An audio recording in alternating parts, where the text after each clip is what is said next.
No vídeo de hoje, iremos relembrar quem foi o melhor jogador de cada Copa do Mundo entre as edições de 1930 e 1986. Tem muita lenda, tem muito cara grande, tem os dois maiores jogadores da história de Brasil e Argentina em ação. Antes de começar, eu peço para você, amigo e você, amiga aqui do IASFC, se inscrever aqui no canal. Agora é rumo a 200 inscritos. Ative o sininho das notificações para você não perder os próximos conteúdos. Comente, compartilhe o vídeo e, claro, deixe o seu like. Claro, também me siga nas redes sociais que estão na descrição do vídeo aí embaixo. E se você quiser me apoiar financeiramente, entre na apoia.se/IanFernandes. Agora sim, roda a vinheta! Antes da gente abrir a lista, a gente tem aqui uma ressalva. Até a edição de 1978, realizada na Argentina, a FIFA não dava oficialmente um prêmio para o melhor jogador de cada Copa. Isso só foi acontecer pela primeira vez em 1982, com a parceria da entidade máxima do futebol mundial com a Adidas. O nosso primeiro jogador que abre a lista aí é o uruguaio campeão de 1930, José Nasazzi. Ele jogava como defensor, fazia principalmente a função de zagueiro. Conhecido como o prócer do futebol uruguaio, Nasazzi era vinculado ao Bela Vista, onde estava desde 1922. Em 1933 ele foi para o Nacional, clube da cidade de Montevidéu, e se aposentou em 1937. Único, como era conhecido, faleceu em 1968, aos 67 anos, sendo considerado o primeiro melhor jogador da história do Mundial da FIFA. Na edição seguinte, em 1934, foi a vez do italiano Giuseppe Meazza, que conquistou a Copa do Mundo. Giuseppe Meazza é o homem que dá nome a um dos mais icônicos estádios do futebol europeu, o San Siro, que é da Inter e do Milan, né? Ambas as equipes sediadas em Milão. Ele era atacante da Inter na época. Jogou a Copa de 34 mais recuado, ao invés de jogar como centroavante, ele disputou como meio-campista, fazendo uma dupla icônica com Pozzo no ataque italiano, e deu resultado. Meazza jogou no Milan, jogou na Juventus, Varese, Atalanta e em 46 voltou para a Internazionale, onde se aposentou no ano seguinte. Um dos maiores ícones do futebol italiano faleceu em 1979, aos 68 anos de idade. Em 1938 foi a primeira vez que o melhor jogador não veio do time campeão. E também foi pela primeira vez que um brasileiro foi eleito o craque do Mundial, o nosso Leônidas da Silva. O Diamante Negro, como eu falei lá atrás no vídeo dos maiores artilheiros de cada Copa, né, na primeira parte, inclusive eu vou estar deixando o link aí no card acima, ele marcou 7 gols e deu 3 assistências naquele Mundial, que deixa o primeiro brasileiro a fazer história no esporte bretão. O Diamante Negro fez história em vários clubes, Flamengo, São Paulo, entre outros. Avançando um pouquinho no tempo, vamos para 1950, onde mesmo com a decepção após a final aqui no Brasil, realizada no Maracanã, com a derrota de virada para o Uruguai por 2-1, naquele jogo que é conhecido como Maracanazo, veio do nosso selecionado melhor jogador da Copa, Zizinho. Zizinho, que foi um dos maiores jogadores brasileiros antes do Pelé, antes de juntar o Edson Arantes do Nascimento e surgir para o mundo. Ele marcou 2 gols, ficou lesionado em toda a primeira fase, mas chegou 6-1 contra a Espanha na segunda fase e ele fez chover, sendo chamado de gênio e de craque e de todos os outros elogios que você possa imaginar pela mídia internacional, comparado até mesmo a Leonardo da Vinci. Foi o melhor jogador brasileiro na derrota para o Uruguai por 2-1. Ele passou por Flamengo, Bangu, São Paulo, Uberaba e pelo chileno Audax italiano. Zizinho faleceu aos 80 anos em 2002. Em 1954, a 5ª Copa do Mundo da história veio da Hungria, o melhor jogador. Ninguém mais, ninguém menos do que Ferenc Puskás, o cara que dá nome ao prêmio de melhor gol da FIFA. Ele é o maior jogador da história da Hungria. Fez chover, marcando 4 gols naquela edição. Deu muitos passes, dribles, garrafada em jogador brasileiro, enfim. O homem fez de tudo. Mesmo não conquistando a taça, conquistou o povo. O Pancho só jogou em 2 times na sua carreira. O Honvéd, de Budapeste, da Hungria, e o Real Madrid, onde ele formou dupla icônica com Alfredo Di Stefano e tantos outros craques de sua geração. Ele faleceu em 2006. Em 1958, na Copa da Suécia, veio finalmente a primeira taça para o nosso futebol. E o melhor craque ainda foi nosso, Didi. Não é você, Dr. Renato, mas sim Valdir Pereira, o campista que havia criado a folha seca, uma finalização de 3 dedos, que a bola cria uma curva e cai no fundo da rede. Ele fez uma grande Copa, mesmo tendo feito apenas um gol, por 5-2 diante da França na semifinal. Ele deu diversos dribles, assistências e foi peça-chave no primeiro dos 5 títulos do Brasil na Copa.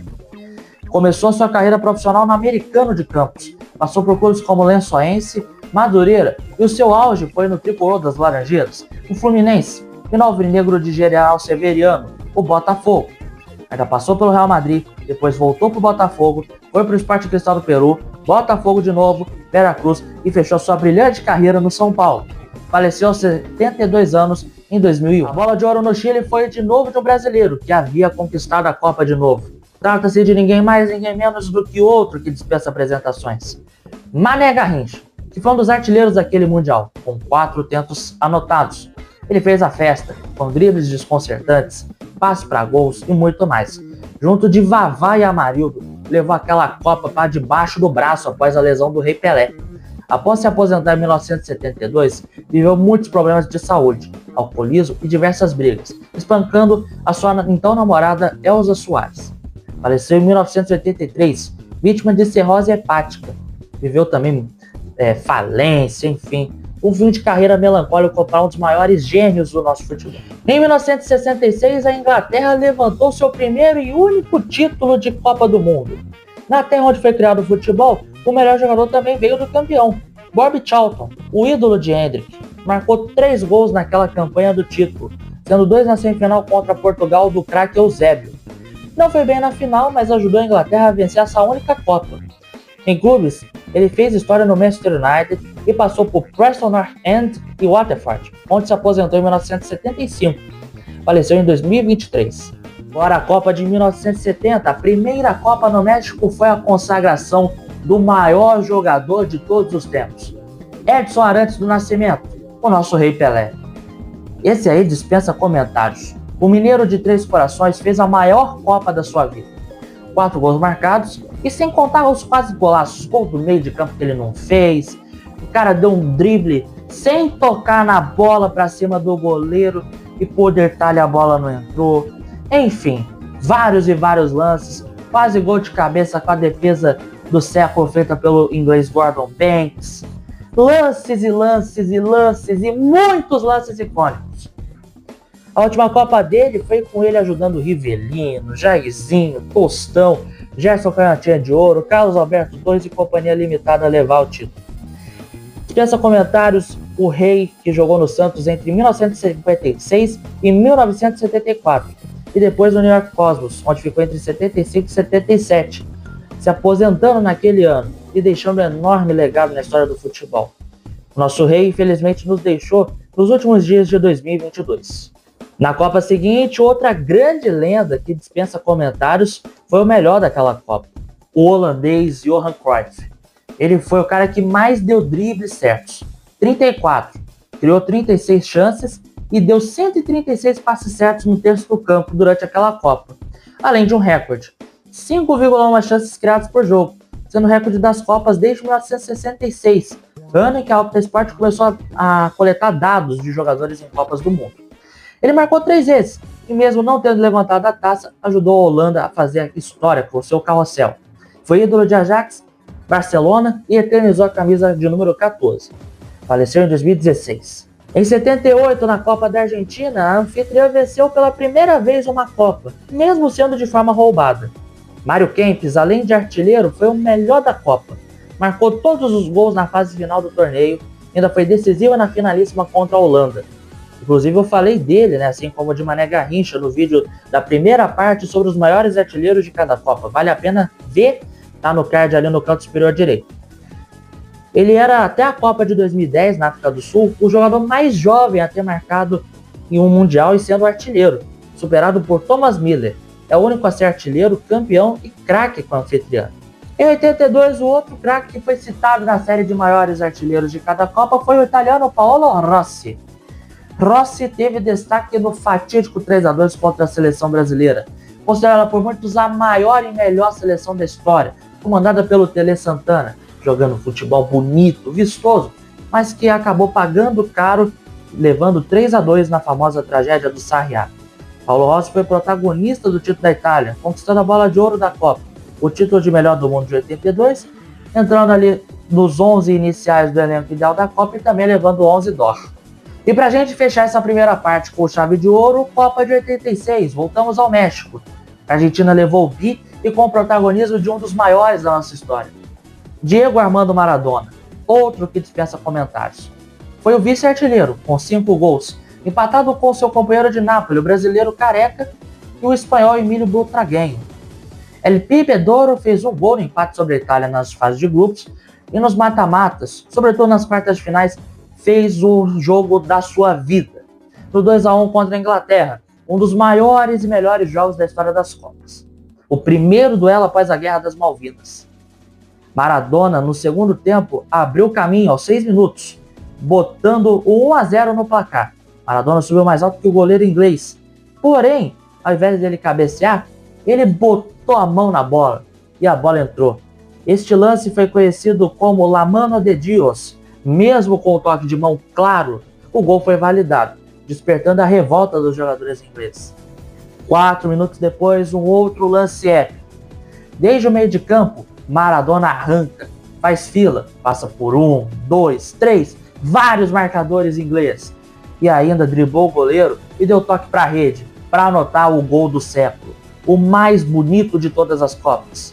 O locutor uruguaio Vítor Hugo Morales ainda agradeceu a Deus, emocionado, e chamou 10 argentinos de gênio.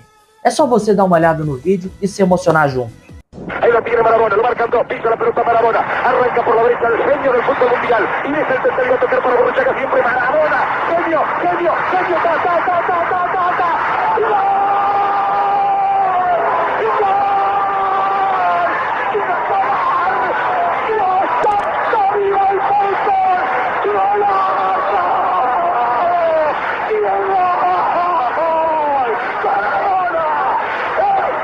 llorar, perdónenme, Maradona, en la corrida memorable, en la jugada de todos los tiempos, barrilete cósmico, ¿de qué planeta viniste? Para dejar el chavinetante inglés, para que el país se opulle apretado, gritando por Argentina, Argentina 2, Inglaterra 0, Diego Armando Maradona, gracias Dios por el fútbol, por Maradona, por esas lágrimas, por Argentina 2, Inglaterra 0. Na semifinal contra a Bélgica marcou mais 2 vezes, e na decisão contra a Alemanha não fez gol, mas foi crucial para o bi argentino. Graças ao Dieguito, a Argentina foi campeã do mundo. Maradona passou por gigantes como o Argentinos Júniors, o Boca Juniors, Barcelona, Nápoles, Sevilha e Newell's Old Boys. Ainda teve uma carreira razoável de treinador. Em 2020 ele nos deixou, aos 60 anos, vítima de uma parada cardíaca. Maradona vivia com muitos problemas graves, com alcoolismo, drogas e também obesidade. Ex-Dieguito, aos 11 anos, em 1971, batendo bola no bairro humilde de Fiorito, em Buenos Aires. E ex-Dom Diego, aos 26 anos, na Copa do México. Entre um e outro está o trono do rei do futebol. O resto é tango.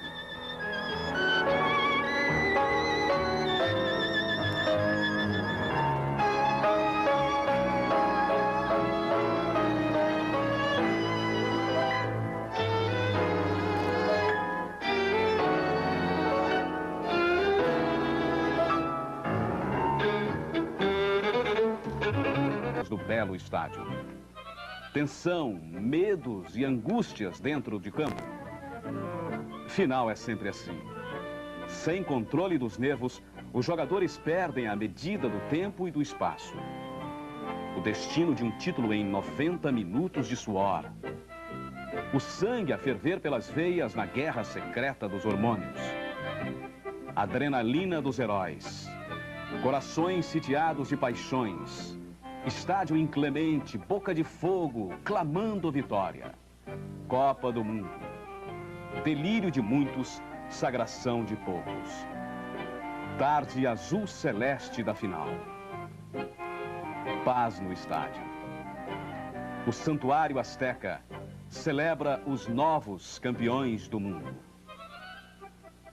E entre eles, amado seja o novo rei do futebol.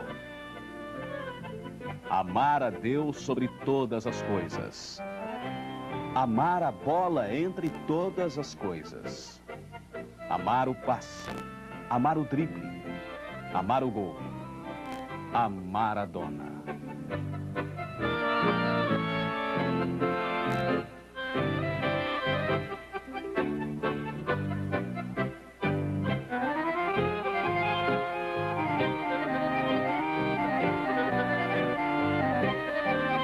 E assim a gente fecha a nossa primeira parte sobre os maiores jogadores, os melhores jogadores de cada Copa do Mundo realizados entre 1930 e 1986.